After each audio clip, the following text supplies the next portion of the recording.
Dans un bref communiqué de la présidence algérienne, le gouvernement a annoncé le retrait de son ambassadeur de France. Cette décision fait suite aux propos non démentis du président français Emmanuel Macron, rapportés par les médias français et algériens, selon lesquels l'Algérie serait régie depuis son indépendance par un système politico-militaire qui s'est construit sur une rente mémorielle.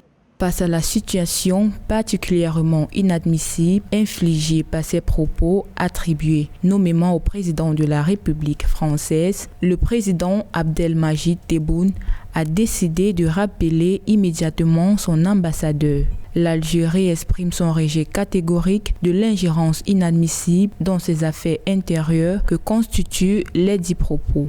Ces propos viennent activer la division entre les deux nations dont les relations sont déjà tendues du fait que le gouvernement français ait décidé de réduire de 50% les visas accordés aux Algériens souhaitant se rendre en France. Selon les médias algériens, ce passage du président français est la pomme de discorde qui distance les deux pays. Là où le président Macron peut-être fait une erreur, c'est qu'avant, l'Algérien avait une histoire. Où se situe le qualificatif de mémoriel qu'il emploie, dans la mesure où il parle uniquement de la période coloniale française, ou est-ce qu'il remet en question l'histoire complète de l'Algérie, qui était un pays, avant même l'arrivée des Français, avec une histoire certes différente, avec des invasions différentes. En tout cas, une chose est sûre, c'est qu'aujourd'hui, 60 ans après la guerre d'Algérie, il est temps, en effet, de construire une nouvelle mémoire.